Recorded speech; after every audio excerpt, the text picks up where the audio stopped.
اس لیے عورتوں کو اللہ نے حقوق دیا ہے، لیکن کہا گھر میں رہ، تیری قیمت ہے، باہر نہ نکل کہ کوئی آپ کو دیکھ نہ لے۔ لیکن واللاتی تخافون نشوزہن، نافرمانو فعظوہن، پہلے بات سمجھا دو، اور اگر نہ سمجھے وہجروہن فی المضاجع، کمرے میں الگ سو جاؤ، اس سے الگ سو جاؤ، لیکن الگ کمرے میں نہ جاؤ، ایک ہی کمرے کے اندر آپ الگ وہ الگ۔ آخر مجبور ہو کر کے گرم چیز مچھلی کھائے گی، انڈا کھائے گی، تو پھر تو یہ مجبور تو ہوگی نا، تم بھی صبر کرنا نا، گرم چیزیں کھلاؤ، وہ تو آئے گی نا آپ کے پاس، وہ بھی انسان ہے، کچھ صبر تو کرو، تم مرد تو بنو نا۔ وَاهْجُرُوهُنَّ فِي الْمَضَاجِعِ، بستر میں اس کو چھوڑو، قرآن بتا رہا ہوں آپ کو۔ اور اگر نہیں تو وَاضْرِبُوهُنَّ، پھر پٹائی کرو، لیکن پٹائی اعضائے رئیسہ کی نہیں کرو، دماغ پہ نہیں مارو کہ پاگل نہ ہو جائے، آنکھوں پہ نہیں مارو، چہرے پہ بھی نہیں مارو، ہڈی پہ بھی نہ مارو کہ ہڈی ٹوٹ جائے، ہاتھ بھی نہ مروڑو۔ الضرب للتعذیب، ادب کے لیے۔ وَاضْرِبُوهُنَّ، ایک صحابی نے کس کر کے اپنی بیوی کو تھپڑ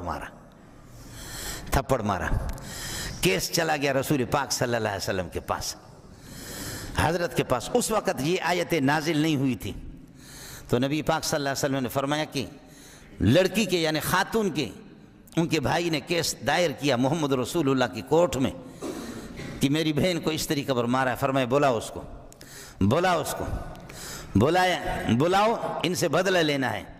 آپ کا ارادہ تھا کہ ان سے بدلہ لیں گے، ان سے کہا جائے گا کہ جیسے اس کو تھپڑ مارا اس عورت کو، تم لوگ اس کا بھائی کس کر کے اس کو تھپڑ مارو۔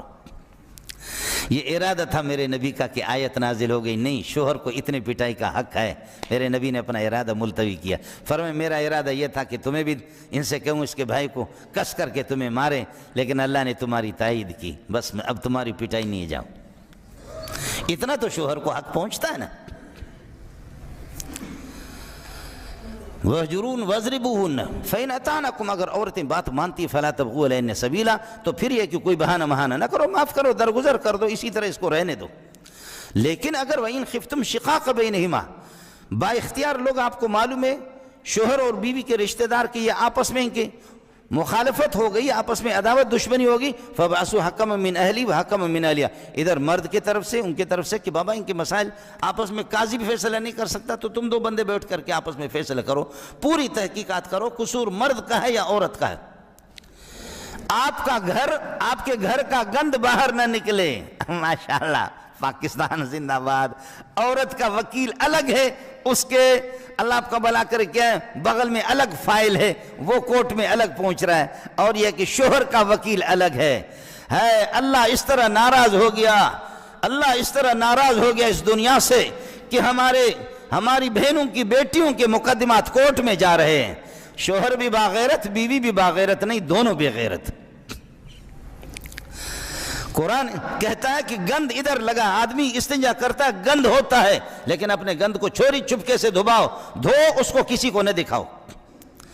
یہ کیا غیرت ہے کہ میری بیٹی اور میری بہن کا قصہ کورٹ میں جا رہا ہے، وکیل اس کے لیے پکڑا ہے، اس کی اجازت نہیں دیتا قرآن۔ فَبَعَثُوا حَكَمًا مِّنْ أَهْلِهِ، غیرت، قرآن غیرت کا سبق دیتا۔ فَبَعَثُوا حَكَمًا مِّنْ أَهْلِهِ وَحَكَمًا مِّنْ أَهْلِهَا، دونوں کی طرف سے با اختیار لوگ، اور وہ آپس میں ان یرید اصلاحا، اگر صلح چاہ رہے یوفق اللہ بینہما، اللہ مطابقت پیدا کر دے گا، اور اگر نہیں عورت کسی طرح ٹھیک ہونے کے لیے تیار نہیں ہے، کسی طرح کہ تیرے جیسے کالو خان کو میں پسند کرتی نہیں، تو پھر وہ مہر والی رقم دے دے، خلا کر لے، اسے لے لے، خلا پھر شوہر اسے لے لے۔ اور اگر شوہر کا قصور ہے تو شوہر اللہ سے ڈرے، ویسے ہی اس کو طلاق دے دے۔ پھر مردوں کے لیے، شوہروں کے لیے عورت کی کمی نہیں ہے، عورتوں کے لیے مردوں کی کمی نہیں ہے۔ وَإِن يَتَفَرَّقَا يُغْنِ اللَّهُ كُلًّا مِّن سَعَتِهِ، اگر مرد اور عورتیں دونوں جدا ہو جائیں، اللہ ہر ایک کو غنی کر دے گا، مرد کے لیے کوئی اچھی عورت بھی لائے گا، اور عورت ہے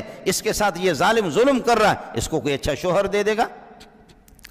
لیکن اگر قصور عورت کا ہو تو کس کر کے اس کو کہے کہ نہیں تو بندی رہے گی، وہ حق مہر والے وہ رقم سارا دے دے، پھر اس سے خلا کرے، طلاق بائن اس کو دے دے۔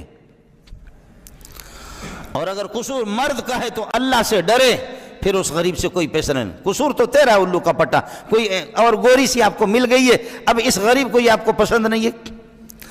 اللہ تعالیٰ ہمیں قرآن پاک سمجھنے کی توفیق عطا فرمائے۔